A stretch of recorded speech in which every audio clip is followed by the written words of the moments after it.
Voilà. Donne à Daniel. Bonsoir mesdames. Je vais juste rajouter un petit peu sur ce qu'il a dit M. Zekri, parce qu'on voudrait remercier Odélia et Youssef de nous recevoir ce soir. Odélia et Youssef fait partie des gens sur qui on peut toujours compter. Et vraiment, on peut leur demander quoi qu'on leur demande, n'importe quand qu'on leur demande, on est sûr que on peut toujours compter sur eux. Donc vraiment, c'est des gens, des bons gens. Lina. Qui est toujours la bracha dans cette maison. Donc vous devez sûrement être au courant, demain soir, on va entrer dans le mois d'Adar. Et qui dit mois d'Adar, donc qui dit mois d'Adar dit Simcha, exactement. Donc, comme dit la Gemara, comme dit la chanson, Mishinir Nasadar, Marbim et Simcha, donc quand le mois d'Adar entre, ouais, Marbim et Simcha. Qu'est-ce que ça veut dire Marbim?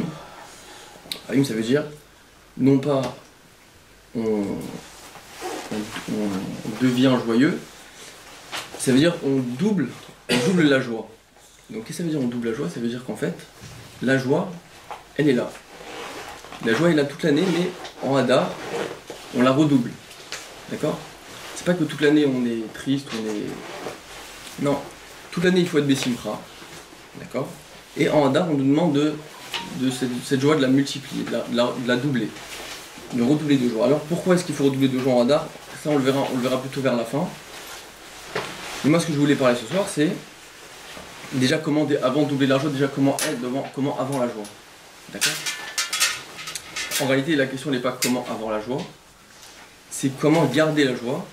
Parce qu'en fait, comme disait Rabbi Nachman, Rabbi Nachman disait il y a plusieurs choses qu'on peut apprendre d'un enfant. Il disait par exemple qu'un enfant, les enfants sont toujours occupés. Il disait aussi que les enfants lorsqu'un enfant veut quelque chose, il crie. D'accord? Et surtout, il disait que les enfants sont toujours joyeux.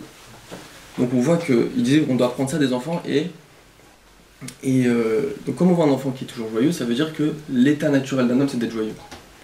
Si deux fois on n'est pas joyeux, on a un peu la tristesse, on n'a pas trop le moral, c'est pas notre état naturel, c'est juste qu'il y a des événements qui vont nous perturber, des soucis, chacun a son lot de soucis, chacun ses petits problèmes. Et donc du coup ces événements vont nous plomber cette joie de vivre qui est naturelle. Et que si on arrive à surmonter ces moments-là, et ben on retrouvera cette joie naturelle. Il faut savoir que la joie, c'est pas juste Rabbi Nachman qui en parlait, c'est dans la Torah, on en parle, dans le Tehillim, on en parle tout le temps. Et d'ailleurs, il y a un petit mot là sur le frigo que je viens de voir. C'est marqué: les larmes ouvrent les portes, mais la joie explose les murs. Donc ça veut dire qu'on n'a pas idée de la force que peut avoir la joie dans notre vie c'est pas besoin de tout l'apprendre, mais la joie c'est vraiment quelque chose d'indispensable. C'est plus qu'un atout, c'est vraiment quelque chose d'indispensable. Maintenant la question qui va être difficile, c'est comment garder cette joie alors que finalement la vie elle n'est pas toujours joyeuse et qu'il y a des événements qui vont parfois être qui vont nous gâcher cette joie, et comment faire pour malgré tout garder la joie. Parce que si la Torah nous demande, et il est dans le Tehillim et tout le temps nous demande d'être joyeux, il doit tâcher Bessimcha, on en parle tout le temps, c'est qu'on peut y arriver. Alors, la question est de savoir comment y arriver. On va essayer de toucher à quelques éléments qui, j'espère, vont vous aider à garder cette joie, à retrouver cette joie, et d'autant plus qu'il faudra multiplier cette joie. Alors je vais juste vous raconter deux histoires que j'ai lues dans la Gemara qui sont à mon avis très porteuses de leçons et de sens. Première histoire anodine dans Baba Kama. C'est l'histoire d'un monsieur qui amène son animal, sa bête, une vache, un taureau, chez le shochet, d'accord? Et il lui demande de faire la shrita pour pouvoir la manger. Donc le shochet fait la shrita. Et il s'aperçoit que finalement ils ont un doute dans la cache-route de cette bête, est-ce que cette bête peut être mangée ou pas. Donc le monsieur va chez le Rav et il lui dit, et il y avait un réel doute, il lui dit non, cette bête elle n'est pas cachère, tu peux pas la manger. Ensuite, donc première mauvaise nouvelle, Ensuite, il lui dit maintenant, est-ce que je peux exiger, et la Gemara traite là-bas, est-ce qu'on peut exiger le remboursement de la bête par le shoret? Effectivement, on peut exiger le remboursement. Si le shoret a reçu un salaire, on peut lui exiger qu'il nous paye la bête. Donc il dit au Rav, alors du coup, je peux demander au mon shoret qu'il me rembourse la bête. Il lui dit non. Non, tu peux pas lui demander parce que c'est un doute, cette bête, c'est un doute, est-ce qu'elle est cachée ou pas, donc tu peux pas lui demander. Donc il n'est pas tour de payer, il est exempt de payer cette bête. Exempté. Ensuite, il sort de chez ce Rav et il rencontre deux autres rabbanim qui lui disent alors qu'est-ce qu'il t'a dit le Rav? Et ben, il dit voilà, il m'a dit que la bête n'est pas cachère et qu'en plus je ne peux pas obtenir le remboursement de cette bête. Alors ils lui disent, enfin dans les mots de la Gemara, ils lui disent il t'a fait la totale. D'accord? Donc c'est-à-dire t'as tout eu. Alors si on entend cette phrase, qu'est-ce qu'on entend dans cette phrase t'as tout eu? La Gemara dit qu'est-ce que ça veut dire cette phrase-là? A priori, ça veut dire, la Gemara elle suppose, elle dit, bah, ça veut dire que non seulement tu as perdu ta bête, maintenant tu peux la mettre à la poubelle ou la vendre ou pas t'en servir, et en plus, bah, tu peux pas te faire rembourser. C'est ce qu'on entendrait à première vue de cette réponse du Rav, enfin de cette phrase qu'ils lui ont dit ces rabbanim. La Gemara dit, dire une chose pareille, c'est impossible. Pourquoi? Parce que des rabbanim ne vont pas commencer à remettre en cause le psak, la décision qui a été prise par un rav. Donc ils peuvent pas lui dire il t'a fait la totale, sous-entendu tu t'es fait avoir. Impossible qu'ils lui dire ça. Alors qu'est-ce qu'ils lui ont dit? Bah, la Gemara dit en fait, qu'est-ce qui t'a fait ce rav? Premièrement, il t'a évité de manger non cachère, et en plus il t'a évité de faire du vol. Pourquoi? Parce que si cette bête, comme elle était en safek, était en doute, donc peut-être la bête elle n'est pas cachère, donc je te l'interdis. Et peut-être qu'elle est cachère, et si elle est cachère, il n'a pas à te la rembourser. Donc par doute, je t'évite, tu lui demandes pas de remboursement. Donc ils lui disent quoi? Ils lui disent, ce Rav, il t'a évité de faire deux choses. Il t'a fait la totale, ça veut dire, il t'a évité de manger pas cachère, et il t'a évité de faire un éventuel vol de ce shoret. D'accord? C'est sa première histoire. Deuxième histoire, c'est une histoire qui est connue, c'est une histoire de Maramakot, c'est Rabbi Akiva. Rabbi Akiva, c'était un des plus grands, si ce n'est le plus grand Rav que le peuple juif n'a jamais connu. Et on raconte qu'un jour c'était après la destruction du deuxième Beth Amikdash, la présence du Beth Amikdash, et il marchait dans Yerushalayim, dans Jérusalem avec des autres rabbanim, et ils arrivent à un moment donné à un endroit où ils surplombent tout le Rabaït, donc ils voient le mont du temple, et ils voient donc vraiment le Jérusalem qui était complètement saccagé, labouré, il n'y avait plus rien, c'était tout détruit. Qu'est-ce qu'ils voient? Ils voient un renard qui sort de l'endroit où il y avait le Kodesh HaKodashim. Le Kodesh HaKodashim, c'était l'endroit qui était le plus saint de Beth Amikdash. D'accord? C'était l'endroit où il n'y avait que le Kohen Gadol qui pouvait rentrer que à Yom Kippour.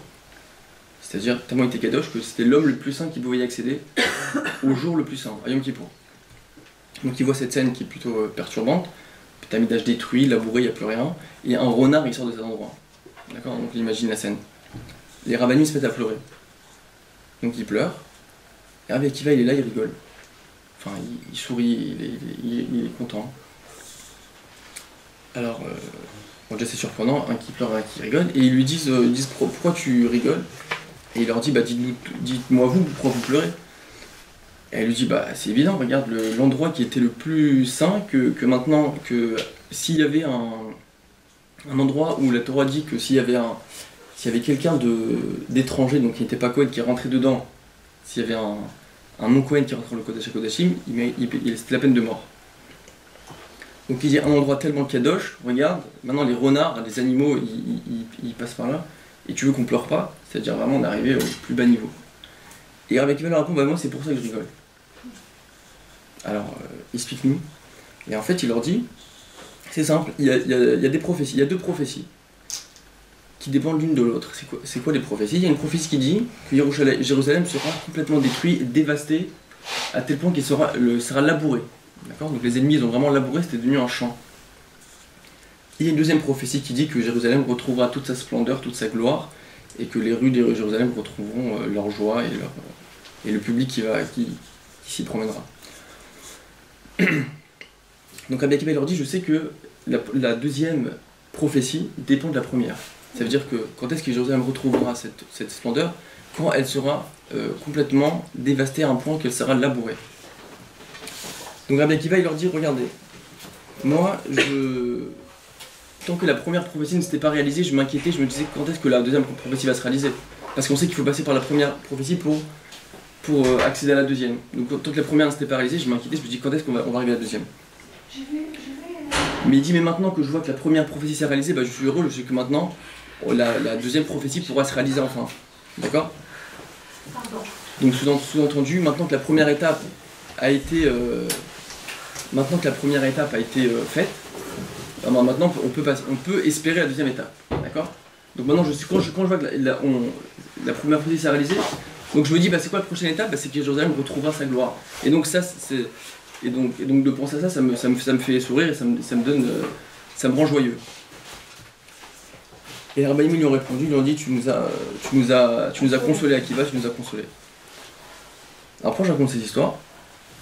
Parce qu'en fait, dans la première et dans la deuxième, on se rend compte, et surtout Rabbi Akiva nous apprend une leçon qui, je pense, est énorme, c'est qu'en fait, dans la vie, on vit des situations, on vit des moments qui peuvent être durs, parfois très durs, parfois anodins, mais qui sont pas rigolos. Et on va les vivre, on va pleurer. On va pleurer comme c'est Ravanim. D'accord?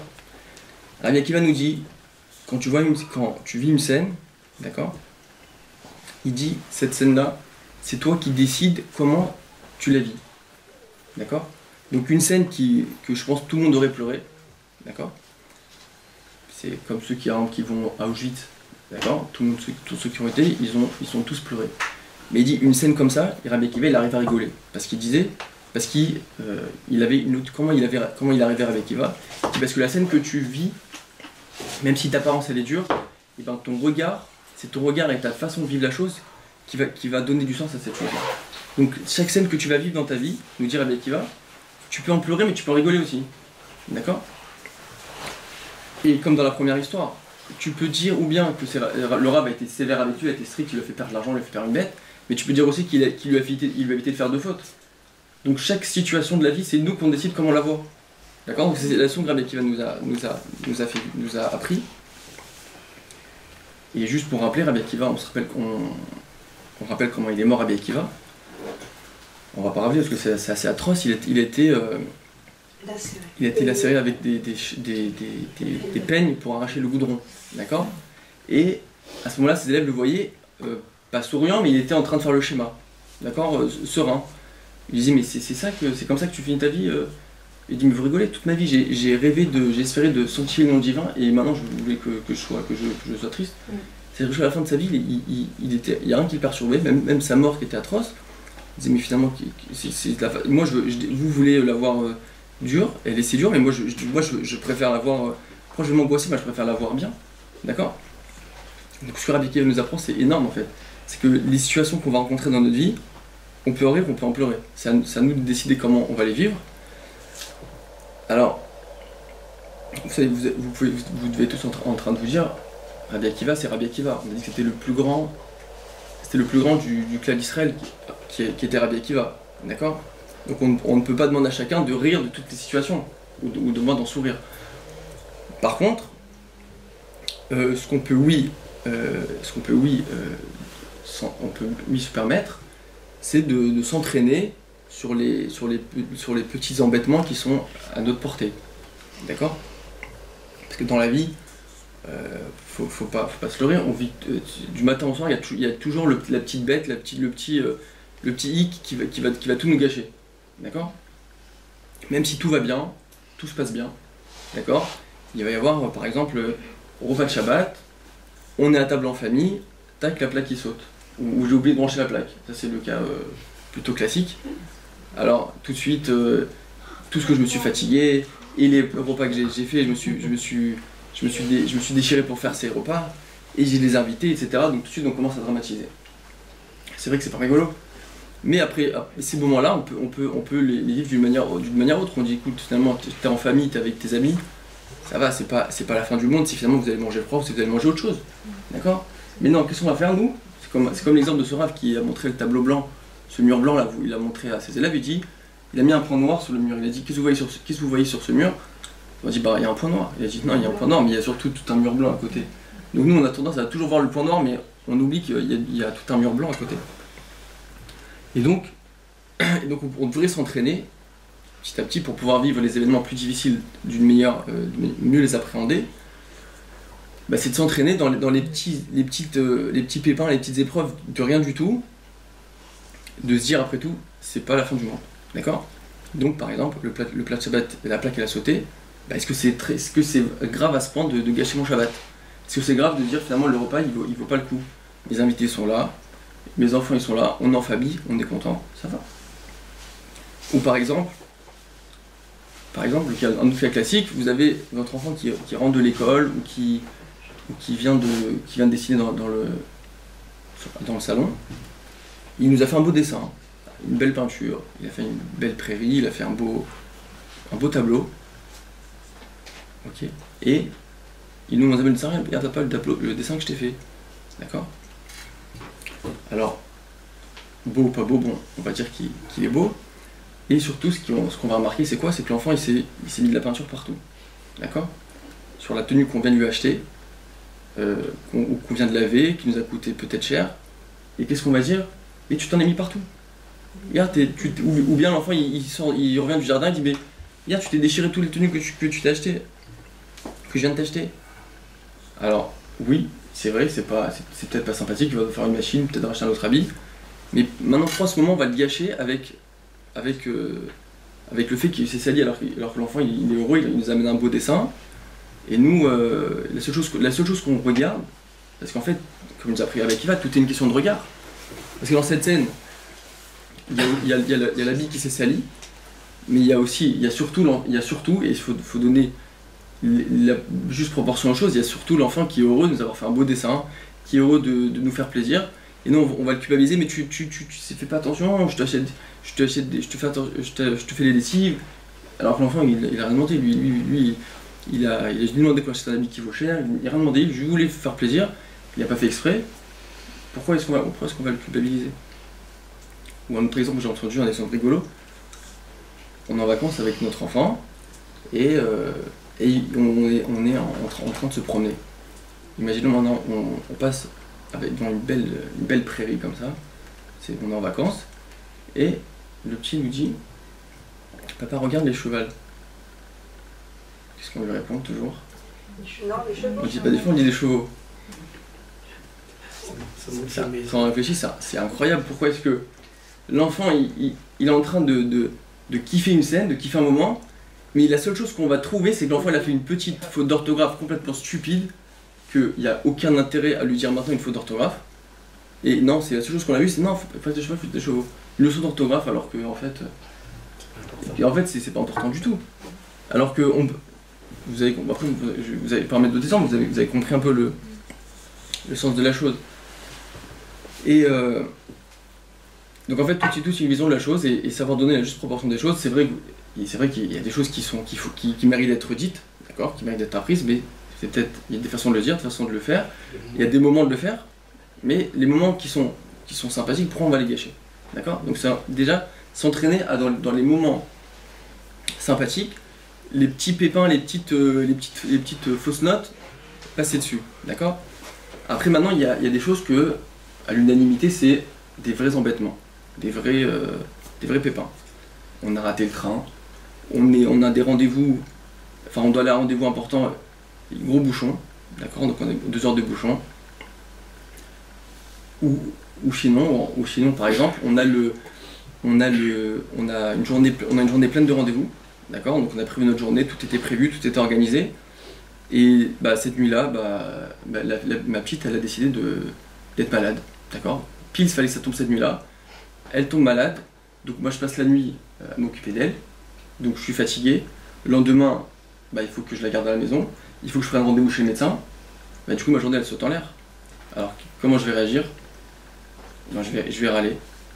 Je vais commencer à pas lui en vouloir, mais presque. Et je vais passer une mauvaise journée, d'accord? Surtout que on vit en France, Et on va dire, ils sont plutôt râleurs les Français, il faut dire la vérité, par rapport aux autres pays où ils sont un peu plus joyeux, un peu plus, ils ont un peu plus la joie de vivre. Quand vous demandez par exemple au concierge comment ça va, bah, la chose qu'on va dire c'est il fait pas chaud. Quand vous demandez à l'ouvrier est-ce que ça va le travail, il nous dit bah ouais ça va mais c'est pas ce que c'était. Donc toujours des phrases un peu négatives, donc nous forcément on est influencé par ça. Mais quand vous allez en Israël, vous remarquez en Israël, vous êtes d'accord avec moi, ils n'ont pas la vie facile. Puis pourtant ils ont toujours le sourire, et ils prennent tout avec bien quoi. Pardon ? Avec philosophie. Voilà, mais surtout qu'ils le prennent bien quoi. Donc voilà, donc en fait c'est juste pour dire que tout dépend de nous comment on va vivre les événements. Alors on est dans les bouchons pendant 2 heures, on a raté le rendez-vous, maintenant qu'est-ce qu'on va se dire? Le rendez-vous je l'ai raté, d'accord, ou je vais arriver très en retard, maintenant c'est une chose qui est comme ça, d'accord, donc notre vie, on ne peut pas tout prévoir, donc maintenant c'est fait, d'accord, donc j'ai pas décidé d'être là, j'ai pas prévu, c'est pas moi qui a, à cause de moi que j'ai eu le bouchon, donc qu'est-ce que je peux faire maintenant? Maintenant le rendez-vous je vais le rater, est-ce que c'est de ma faute? D'accord, donc qu'est-ce que je peux faire? Alors par contre ce que je peux faire c'est, au lieu de râler, ça sert à rien du tout, ça sert juste à me plomber la journée, bah, je peux commencer à me dire, je peux en sourire, ça oui je peux en sourire. Regarde, est-ce que c'est si grave? Est-ce qu'il n'y a pas plus grave dans la vie? On peut dire Gamzu les Tova. Aussi, exactement, c'est aussi son Rabbi Akiva. Rabbi Akiva, c'est toujours le même Rabbi Akiva, il était en chemin et il avait 3 choses. Il avait un âne, un coq, et il avait un âne pour le transporter, un coq pour le réveiller et une lanterne pour l'éclairer. Vous connaissez l'histoire, et la suite de l'histoire c'est que il était arrivé dans une ville, et dans cette ville-là, on lui dit non, il n'y a pas de place pour vous, vous dormez pas ici. Qu'est-ce qu'il dit? Tout ce que tu fais, c'est pour le bien. D'accord? Gamzu Tova, c'était son maître, Narkumis Gamzu. Il lui dit tout ce que Dieu fait, c'est pour le bien. Et il va avec son élève, ils vont dans la forêt. Dans la forêt, ils s'endorment, ils ont leur petite lumière, leur petit coq, tout est bien. Et après, tout d'un coup, il y a un loup qui vient, qui mange l'âne. D'accord? D'accord, donc ils ont plus le moyen de locomotion. Et qu'est-ce qu'il dit? Tout ce que Dieu fait, c'est pour le bien. Ensuite, il y a un renard qui vient, qui lui mange le coq. Donc, donc ils ont perdu leur coq. Tout ce que Dieu fait, c'est pour le bien. Enfin, il y a un vent qui vient. Pour finir, ils n'ont plus de lumière, donc ils sont dans le noir. Et vraiment dans le noir. Donc, il répond toujours, tout ce que Dieu fait, c'est pour le bien. D'accord? Maintenant, nous, on le dit, on est dans le salon, il y a des gâteaux, il fait bon. Mais quand on est dans la forêt, sans lumière, en train de dormir, il faut dire tout ce que tu fais, c'est pour le bien, il faut pouvoir le dire. D'accord? Donc il faut pouvoir dire dans les événements difficiles, il faut pouvoir le dire au moment de l'événement, tout ce que tu fais c'est pour le bien. D'ailleurs le Shulchan Aruch le dit, le Shulchan Aruch, une halakha, que un homme doit s'habituer à dire que tout ce que Dieu fait c'est pour le bien. Et vous savez pourquoi il faut le dire? Bah, juste pour finir l'histoire, la suite de l'histoire c'est que dans la nuit il y a eu des troupes de soldats qui sont venus et qui ont pillé toute la ville et qui ont pris les gens en captivité. Et donc Rabbi Akiva a dit à son élève, je t'ai dit que tout ce que Dieu fait c'est pour le bien. Parce que si jamais dans cette ville, ils nous auraient accueillis, eh ben, on aurait été pris avec tout le monde. Si jamais il y avait l'âne, le coq ou la lumière qui étaient allumés, qu'on les avait gardés, on aurait été repérés, on aurait été pris comme tout le monde. Donc il a dit tout ce que Dieu fait c'est pour le bien. Maintenant pourquoi est-ce qu'il faut le dire? Parce que si tout ce que Dieu fait c'est pour le bien, on a besoin de le dire. Ouais, vous avez compris. Il est marqué dans le Shulchan Aruch, il dit, il faut s'habituer à dire que tout ce que Dieu fait c'est pour le bien. Mais si tout ce que Dieu fait c'est pour le bien, j'ai pas besoin de le dire. Alors, il faut savoir que c'est lorsqu'on le dit, il faut s'habituer à le dire, parce que lorsqu'on le dit et qu'on accepte que tout ce que Dieu fait c'est pour le bien, que là, la chose se transformera en bien. Et que peut-être une chose, un pépin qu'on va avoir et qu'on va pas réagir avec ça, bah peut-être qu'il va rester, il va pas être porteur d'un bien. Donc c'est vrai que malheureusement on s'habitue à râler pour des choses qui en fait il n'y a aucune utilité parce que les choses elles sont là, elles sont comme ça, j'ai raté mon train, bah maintenant t'as raté le train, qu'est-ce que tu veux faire? Tu vas râler, le train il va revenir? Non. Donc maintenant, ce que tu peux faire par contre c'est de le vivre autrement. Bon bah écoute, je l'ai raté, maintenant c'est fait, bon bah je passe à autre chose, c'est pas si grave. J'ai raté, je suis dans la voiture pendant 2 heures, je suis dans le bouchon, bah ok bah c'est comme ça, bah j'accepte. Ok, je peux écouter un cours, je peux passer mes coups de fil, je peux écouter un peu de musique. C'est pas la fin du monde. D'accord, donc encore une vision des choses qu'on peut adapter. Il y a aussi une autre chose où les gens, ils sont... On a plutôt une vision négative, ça va être sur les échecs. D'accord. Les échecs, on les voit forcément négativement parce que on le voit, c'est un échec. Par définition, c'est quelque chose qu'on a raté, qu'on a loupé. Donc on va être déçu, on va être pas fier de nous et on va mal se sentir. Pour nous et surtout pour les enfants. On va les culpabiliser, t'as raté, t'as pas réussi. D'accord. Mais en réalité, quand on réfléchit, un échec, c'est quoi? Un échec, c'est quelque chose qui m'a appris, qui m'a donné une expérience. D'accord.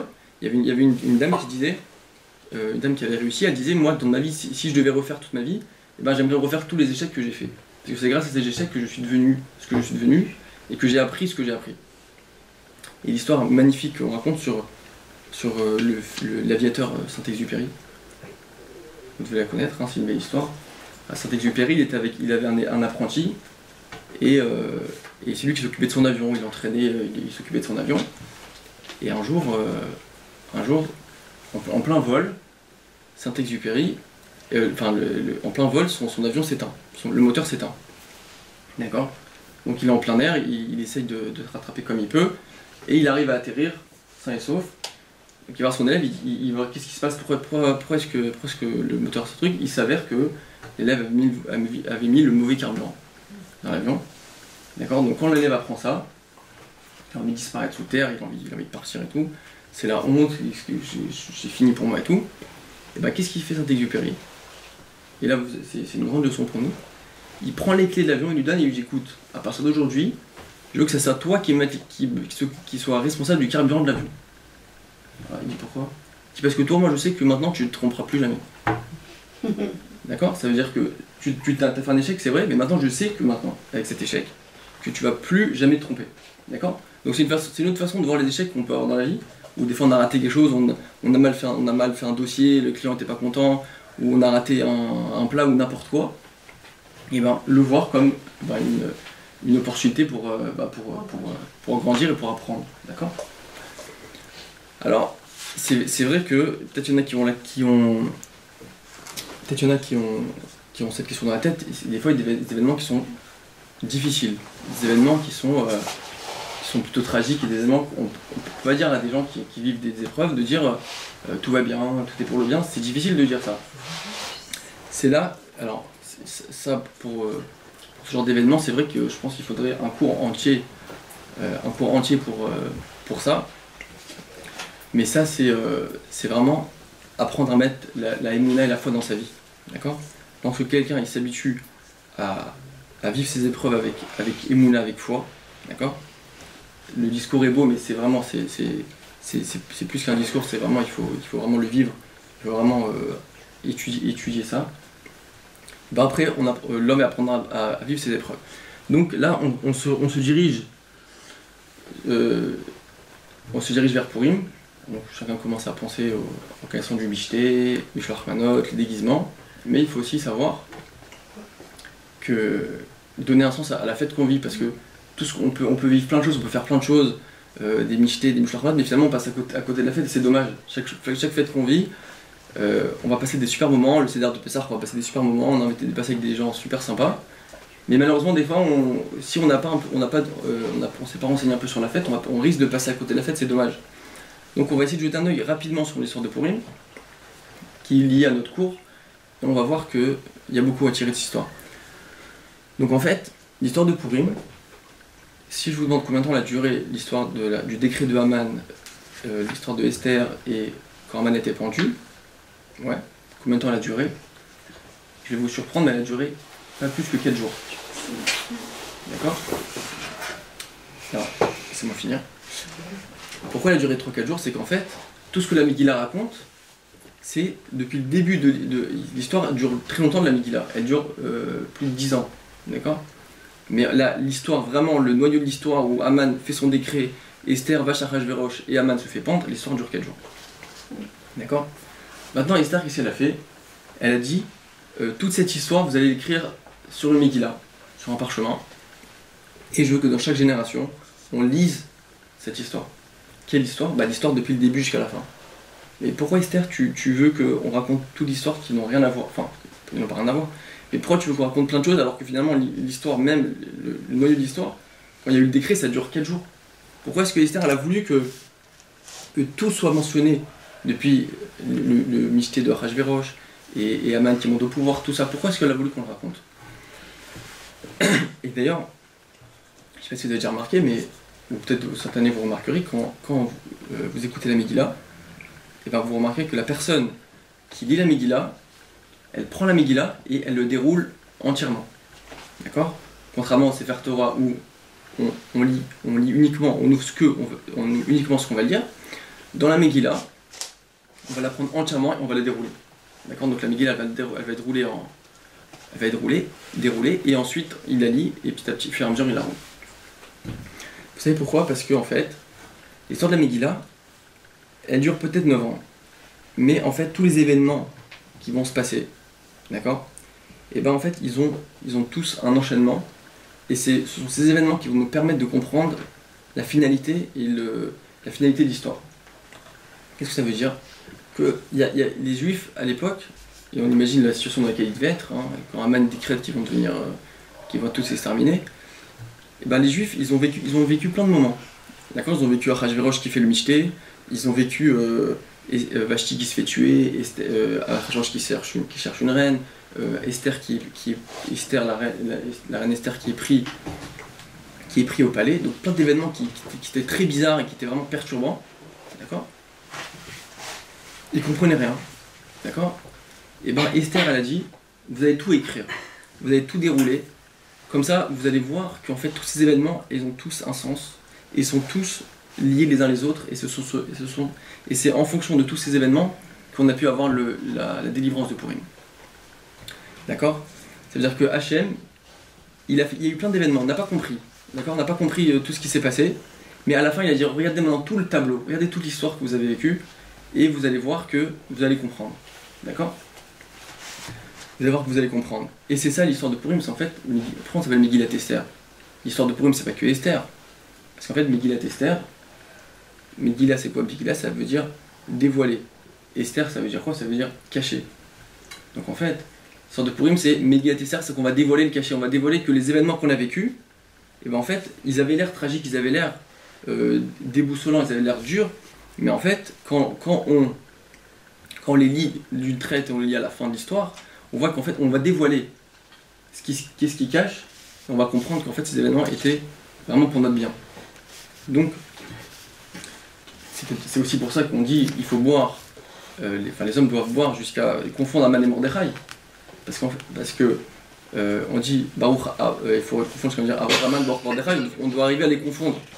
Pourquoi? Parce que au final dans l'histoire, tu vois Haman le méchant, tu vois Mordechai le gentil, mais les événements c'est pas forcément ce que tu vois. On a dit au début du cours que ce qu'on voit, d'accord, en fait on peut avoir une autre vision de la chose. Donc tu vois Haman, tu vois Haman le méchant, mais en fait c'est autant Haman autant Mordechai qui t'ont amené à la délivrance. Hachem nous envoie des épreuves, mais en fait ces épreuves là, ce sont parfois eux qui vont nous amener des événements plus heureux. Donc tu dois confondre et voir Haman le méchant, tu dois être prêt à ne le voir plus comme un méchant, à le voir comme quelqu'un qui t'a amené à la délivrance, parce qu'Hachem quand il veut amener du bien à quelqu'un, il peut l'amener sous plusieurs formes. Et on comprend pas toujours tout, mais avec du recul, parfois petit recul, parfois un grand recul, parfois on comprendra dans un temps très lointain que toutes les épreuves qu'un homme a, et ben en fait c'était un projet qui était pour son bien. D'accord? Et c'est aussi pour ça qu'on se déguise d'ailleurs. Pourquoi on se déguise? Pour dire que Hachem dans la Megillah c'est lui qui était caché derrière tous les événements. D'accord? Qu'en fait on voit une personne qui est déguisée, en fait c'est pas lui qu'on voit, on voit un autre personnage. D'accord? Et pourquoi est-ce qu'on est tellement Marbim Bessimcha à Purim? Parce qu'en fait, les Bnei Israël, si on se trouve dans le contexte, ils sortaient de la destruction du Beth Amikdash. Donc ils étaient en exil, ils étaient complètement jetés, complètement perdus. Ils se disaient on est tout seul. On n'a plus Beth Amikdash, on n'est plus en Israël. On est à Babylone, enfin on est en Perse. Et quand ils ont compris qu'en fait, même dans l'exil, même dans la galoute, et ben en fait Hachem était là. Et ben c'est ça qui leur donnait la plus grande joie. Quand on voit que quand quelqu'un nous fait du bien, d'accord, on est content. Et quand on voit que on comprend que quelqu'un nous a fait du bien en cachette, on est encore plus content. On est encore plus touché, on dit mais en fait il était là en fait. Donc dans l'histoire de Pourim, ils se sont dit, on croyait qu'il n'était pas là, mais il était là. Et c'est ça l'histoire de Pourim, c'est de se dire que tous les événements qu'on vit, et ben en fait Hachem est derrière. Et il faut savoir que, on espère très bientôt, que chaque individu individuellement, et le Klal Israël dans sa généralité, dans son ensemble, même si parfois les événements ne sont pas forcément très joyeux, et ben en fait, ils participent aussi, pareil, à une Megillat Esther qu'on est en train d'écrire chacun, et qu'un jour on déroulera cette Megillat Esther et qu'on verra que en fait tout s'enchaîne, et que la finalité sera forcément positive, et on espère qu'à la venue du Mashiach, très bientôt. Amen. Est-ce que ça vous a rendu joyeuse? C'était le but, hein?